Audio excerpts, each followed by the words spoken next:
Hello everyone, Eric with OzoneTCG. Today we're taking a look at some of the new Kshatri-La cards from Photon Hypernova. Let's go ahead and take a look at these. So this continues the theme of Visas Starfrost and him trying to fight his clones. So Kshatri-La, for those of you who don't know, released in Darkwing Blast in the OCG. It's coming out in about a month and a half here in the TCG. They are primarily, there are a bunch of different attributes, but primarily are level 7 big beaters that can normal summon themselves for free if you control no monsters. So they're like 10E cards, except they either normal or special summon themselves for free. And they have some extenders, really neat. They have a really janky Xyz, but they get a new one in this set. So we're going to take a look at this and see how this new support works as well. So we're taking a look at Kshatri-La Rise Heart level 4 Warrior. It's fire, so it follows the theme of Visas Starfrost clones being level 4s, warriors, and have 1500 attack and 2100 defense. This comes into play a little bit later. Can only use each effect once per turn, so just like Reichheart, just like Renoheart. So, and this also continues the R theme of R something plus heart with Visas Starfrost. So again, Reichheart, Riseheart, and Renoheart. So if you control a Kshatri-La monster, you can special summon this card from your hand. Also, you can special summon monsters from the extra deck for the rest of the turn, except Xyz monsters. That effect is actually pretty good, especially for Kshatri-La. The Xyz restriction actually just does not matter for the deck, obviously, because they can either just control the board with card effects that banish, like Dimension Fissure, Fenrir, Macrocosmos, Dimension Shifter, etc. So, you know, sometimes you don't even care about summoning from the extra deck or not, or you just do this at the end of your combo and then go into an Xyz monster. During your main phase, if this card was number one special summon this turn, you can banish a Kshatri-La monster from your card from the deck, except Riseheart banishes top 3 cards of your opponent's deck face down, and if you do, this card becomes level 7. So, not sure why it banishes the cost. It's an insane effect, especially because some of the Kshatri-La cards interact with cards that are banished, and specifically your cards that are banished, and then it turns into a level 7, so it matches the other cards. Really good card. If you're playing Kshatri-La, you play 3 of these, and honestly, with this support, it's probably going to be one of the best decks, if not the best deck in the OCG. So we're going to take a look at Tearlament's Kshatri-La. So they get their own, for some reason, Tearlament card. This is searchable with Kit Kalos. This is searchable with Primeval Planet Perlareno. Level 7 Water Psychic. It is not an Aqua like the rest of the Tearlament monsters, and besides Renoheart, of course. Or excuse me, Kaleidoheart. You can only use each effect of this card's name once per turn, so you can only use each effect once per turn during either main phase. As a quick effect, you can special summon this card from your hand. If you do, banish one Kshatri-La or Tearlament's card from either your hand or graveyard. So you can chain this to the Beasted cards if they're targeting your banished monster, and then it prevents them from banishing your card. Pretty cool. If it's normal or special summon, you can send the top 3 cards of either deck to the graveyard. You can mill your own, you can mill your opponent's cards, and if it's sent to the graveyard by a card effect, send the top 2 cards of your deck to your graveyard. So it looks like this is Kit Kalos, corrupted by the Kshatri-La monsters, probably Riseheart, while most likely Visas Starfrost is trying to fight them. Basically, this is just another form of Havness. A little bit worse, but you still definitely play this as a one-of in Tearlament moving forward, simply because it is another hand trap for free. It is a quick effect during either main phase, and it is solid. I mean, honestly, and if Vibrex doesn't die for whatever reason, this card will be a pretty good 10E card, basically, to play, or 10E like. I really like this card. Same stats as well as Kit Kalos. Just alluding to Kit Kalos' first form. And then, of course, we have the Scareclaw variant. Scareclaw, Kshatri-La, level 7, Earth Psychics. So I think the rest of Kshatri-La monsters are Psychics. You can only use the first effect once per turn. During either main phase, it's a quick effect, special summon it from the hand, and then banish a Kshatri-La or Scareclaw card from your hand or graveyard. So same thing, basically, as the Kit Kalos copy. This card can attack while in face-up defense position. If it does, apply its defense for damage calculation. So it's like Super Heavy Samurai, or some of the other cards like Big Gardna use its defense. So it has basically 2600 attack for free, and it also, you do play this in Scareclaw as well because it's a big beater. You can summon it in defense position for free just by banishing a Scareclaw, and that allows you to combo with Reichheart and the Reichophobia, the field spell. If your Kshatri-La monster or Scareclaw monster battles, negate the opponent's monster's effects until the end of the turn. Not super relevant, but it is not a bad effect. Yeah, this is where we get to into ridiculous territory for this theme. So Kshatri-La, Rise Heart. So this is the Kaleido Heart form of Rise Heart, meaning it's just the upgraded form, or like what's it called? Reich Heart transforming into Tri-Heart.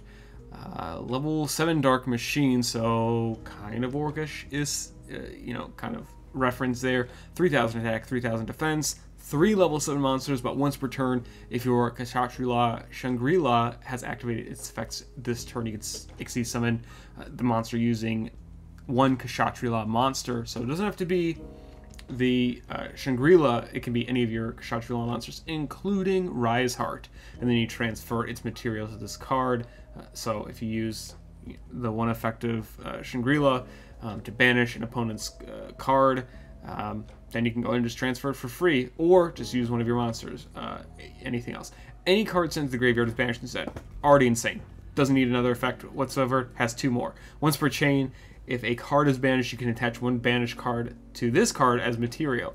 So it does interact with face-down cards. So you can choose your own cards you banish face-down with Desires. Honestly, I could see Desires just getting banned entirely in OCG once this support is fully released. That's kind of insane.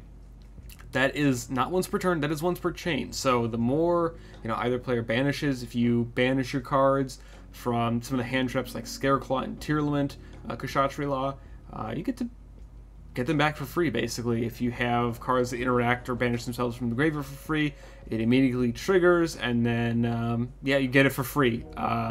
Theoretically, can infinitely recycle cards like Breakthrough Skill, Lost Wind, etc. Really strong, and I could see Snow getting banned if it's not. Yeah, it's not banned in OCG, especially here once the support is out. I'll be surprised if Snow doesn't get banned by then. You can banish the 7 cards for Snow and then immediately attach one of them, again for free, just to this card, and do it again later in the turn if you put your Snow back in the graveyard. Yeah, it's insane. Didn't need that effect. Just need the first effect to be good, and it's insane. Once per turn is a quick effect. You can attach 3 materials from this card, target 1 card on the field, banish and face down. Again, don't know why it has a quick effect, and the fact that it can constantly gain material. It's an Xyz you can use. Doesn't have a restriction. You can use this for Zeus. Don't know why this is printed. Designers were on something that day. Card's insane. Probably, again, pushes Kshatri-La to one or the best deck. These are really good cards.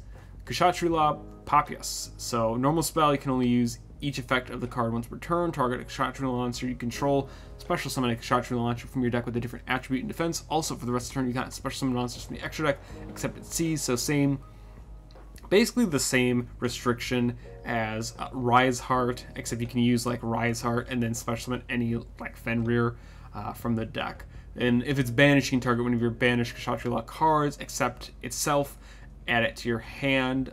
Really good card, honestly. It's an E-Telly. I don't think you necessarily need to play it, but the fact that it has 2 effects basically is good enough. Good enough to definitely play. And then, of course, they get their own field spell. That's continuing the theme. Again, Rhycophobia and Perla Reno are both the field spells that search Visa Starfrost. This one's a little bit different, though, compared to the other themes facing off with Visa Starfrost clones. When this card's activation resolves, that's the better way to put it, you can add a Kshatri-La monster from your deck to your hand. This does not add Visa Starfrost. A little bit different. And then the second effect, monsters you control gain 100 attack for each attribute on the field.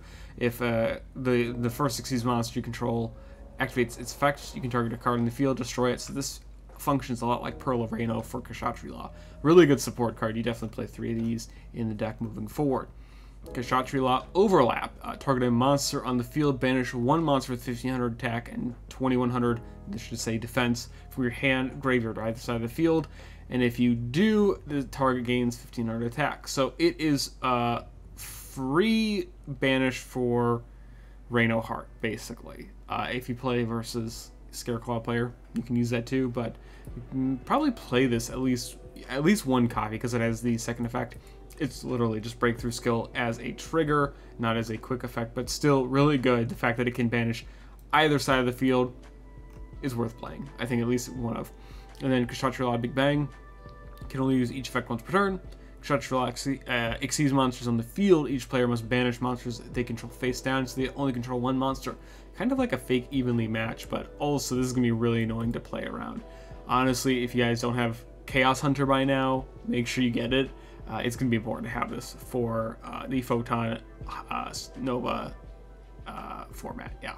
If it's banished, you can target Kshatri-La exceeds monster you control, add one of your monsters that is attached to it to your hand, and can special summon itself for free. Probably just a one of, but still going to be really annoying to play around. Scareclaw Defang. Continuous spell. You can only use the third effect once per turn. Protects Starfrost and Scareclaw monsters. Banish any monster that your Scareclaw Link monsters and Starfrost destroy in battle. You can banish a Scareclaw Link monster from your field or graveyard. Target a card the opponent controls, destroy it. So this is basically Tanky Bear Pop in 2022. Basically, you normal summon Reichart effect to add this card, and then go immediately, or either add this, or if you have this, add Reichphobia. Go into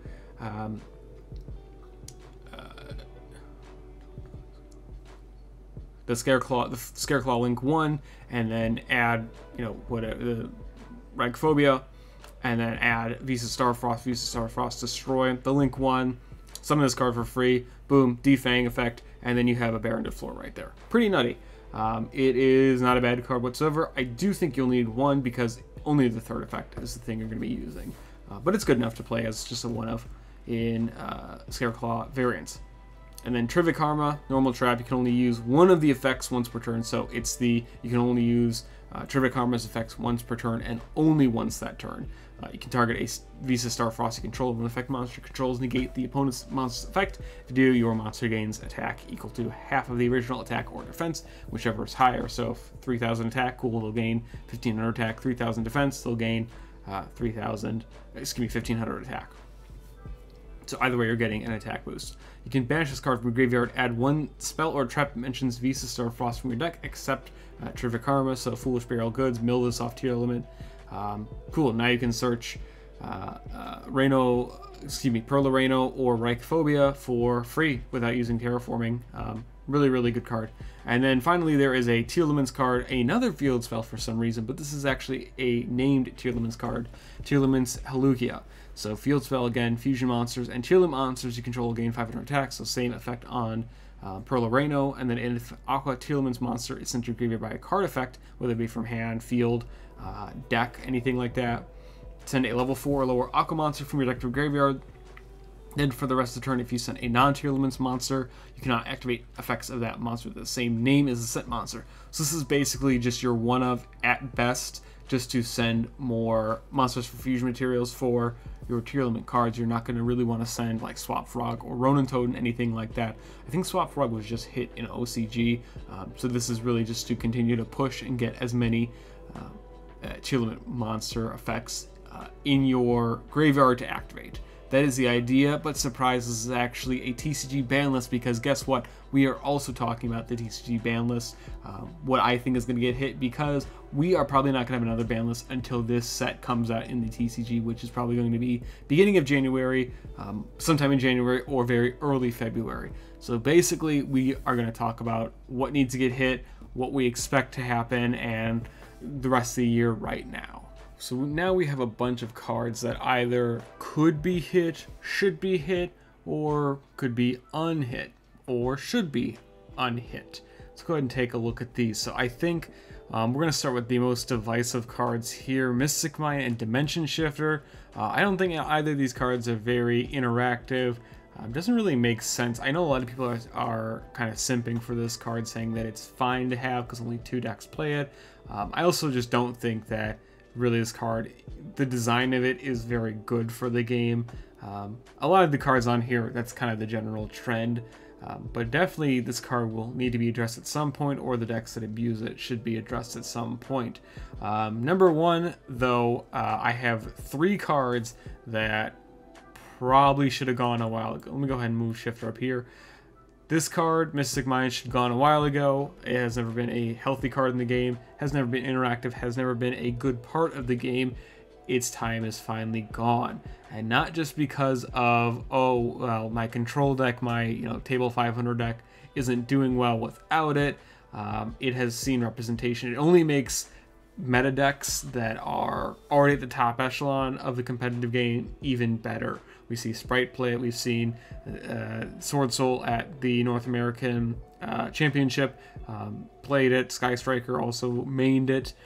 Basically every single deck that has done well in the past like 6 or 7 premier events has main decked this card. It is time to finally address it. I'm not going to say it's max C levels of bad. It's pretty bad though. To say that this card is good for the game, just factually incorrect. I honestly don't know how anyone could think this card's okay for the game whatsoever. Next card, of course, is Artifact Scythe card. Also needs to go. Should have been gone beginning of the year, really, but it's finally time to hit this card as well. Even if Fibrax were to go, this card's still not good, and I'm not going to hear the ban Artifact Dagda, because this card has always been an issue, even without Dagda. There are still ways to get it without Dagda, and most decks tend to not even play Dagda for the extra space. Even a deck like Branded Albaz or Branded Espia, whatever, can play this card without using Dagda whatsoever. I don't want to hear it. Next card, Fibrax. Card's busted, just killed already. It's also had its time, over 2.5 years at this point. Terrorized the game for the last about year and a half. And it has never been good for the game whatsoever, even the time where decks were not playing it consistently. But anytime that it's good in a format, it is really good. It is finally time to put this card to rest, and then we can have a lot of different decks that do their own thing without just playing Fibrax Turbo. And then Adventure in some way. So I think the correct hit is always just going to be Water Enchantress or Rite of Aramesir. Honestly, I think it's Rite of Aramesir to 0 because there's one of the new cards that brings out an adventure token for free. This card, the Aramesir, the Forbidden Spell, summons an adventure token to your side of the field, and then you send a card. You can't special summon cards, monsters the turn you activate it, except cards that mention adventure token. So if you want to just kill the deck kill the engine without actually hurting the deck and hurting future sales, I feel like you just ban Rite of Aramesir entirely. However, I have seen a lot of people talk about just banning Griffin Rider, and honestly, it's probably fine too. At least just to keep it as a generic bounce engine. Honestly, I think that's fine. If you just want to ban Griffin Rider instead, that's cool too. I think, again, Rite of Aramesir, if you really want to push the deck as a concept, as something playable without it being a splashable engine, ban Aramesir. If you just want to keep the adventure engine kind of playable but not broken or overbearing for the metagame, Griffin Rider's fine to ban too. It depends on how Konami wants to do it, but I'm not really I'm not partial one way or the other. Speaking of which, I am partial to Call by the Grave going to 0. Card should not have been printed. Does not let you interact with hand traps besides the one case of Shifter, but even then, the other hand traps that you can interact with should not be stopping your entire deck. That Call by the Grave can interact with. So Nibiru plus Gamma probably going to enter turn. Again, Call by the Grave cannot interact with those anyway. That is a non-issue. The single Ash doesn't matter. Being able to use it during the opponent's turn just to kill there. I guess the other reason is for Scythe, but there are ways to play around that. In decks that are turboing Scythe, either with Baron Negate, or there are a couple other ways. Or like Brand Expulsion, you just dodge Call by the Grave entirely. There's no reason to have Call by the Grave in the format whatsoever, because we want interactivity with hand traps. That is a good thing. That is one of the positive interactions of Yugioh that's been happening for the last about 6 years or so since the game really ramped it up, at least in my opinion. Honestly, having the ability to play more hand traps and have them resolve without worrying about your opponent negating them, without being able to physically see that they have a negate, something like that, besides, again, Gamma, it's overall a better change for the game. Another card that should definitely be banned, Red Reboot. Don't know why they printed this card, and it has been just insane ever since it's been printed. Almost 4.5 years at this point it's been in the game, and definitely should not be in the game anymore. at 0. It needs to go to 0. It is not overbearingly powerful until the decks like the trap decks are, trap players like, well, you drew the one red reboot. It's not my entire strategy because I didn't draw the Solemn Judgment. I didn't draw the out to it. There it is. Another card, again, talking about the Kshatri-La cards. Desires. I love this card. Every time that I play it, I will play 3 of it if I can, if it's at 3.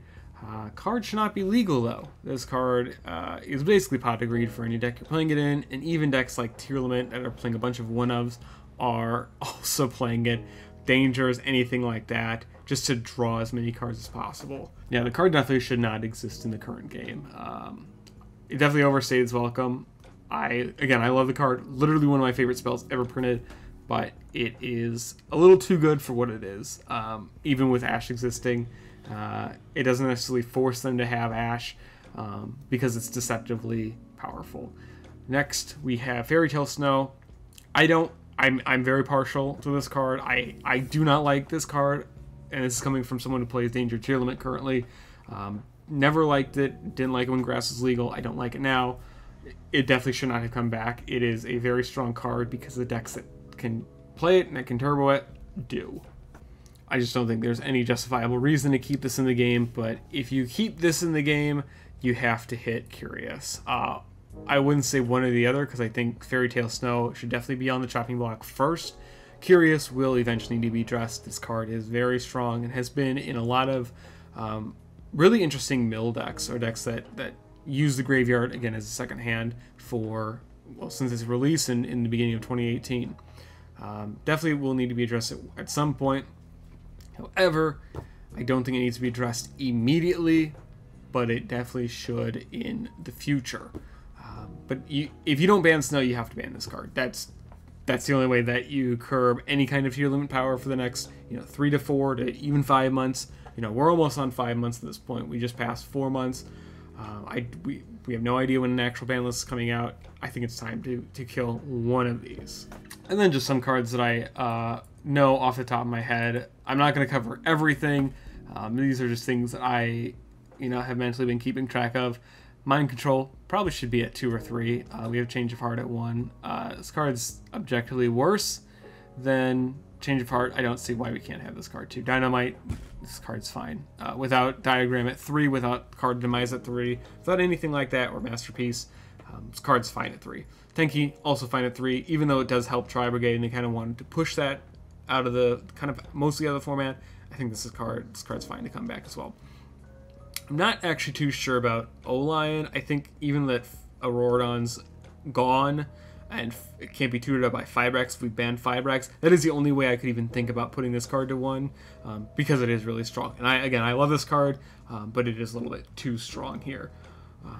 Don't know what they should do about this. And then we have Blaster, Dragon Ruler of Infernos. I don't think this card can even do anything. Honestly, Tempest is bad. This card's not too much better, and the only deck that you could really play this in is Salamangreat, and you're probably not playing that anyway, and you only use it for the spot removal, not for the special summon. Basically, it's not very good now in 2022. Probably is fine to come back to at least 1. Again, even something like Tempest would be fine to probably go back to 2 as well. And then, of course, for my Pipe Dream, I love this card. I love it to death. I wish we had it. Danglong first the Yang Zing. Card's probably never going to be unlimited or put off the ban section at all. And Kit Kalos is literally Danglong for fusions, or a fusion Danglong, especially a Danglong for tier limits, but it is always my Pipe Dream. Those who know me quite well know that I love this card, but I don't think it should come back. I, of course, will always want to come back. I think the other cards, though, are pretty reasonable. This tends to be my kind of meme unlimited or coming back to 1. So we're going to have this list. It's going to cover probably the next anywhere between 3 to 5 months. We don't exactly know because there's a good chance that they are just going to say we'll update the list again in a few months rather than giving a specific date or even date range of when they may release the next Forbidden Limited list change. That's probably going to be the trend, unfortunately. Started this year, and it's probably going to continue through this year and through next year and here on out because for some reason the TCG does not like players knowing when their format will end, and I don't know why. always leaves us in a sense of disbelief and kind of panic because we don't know when the format's going to be different at all. Makes a case for set rotation, but that's for a different video entirely.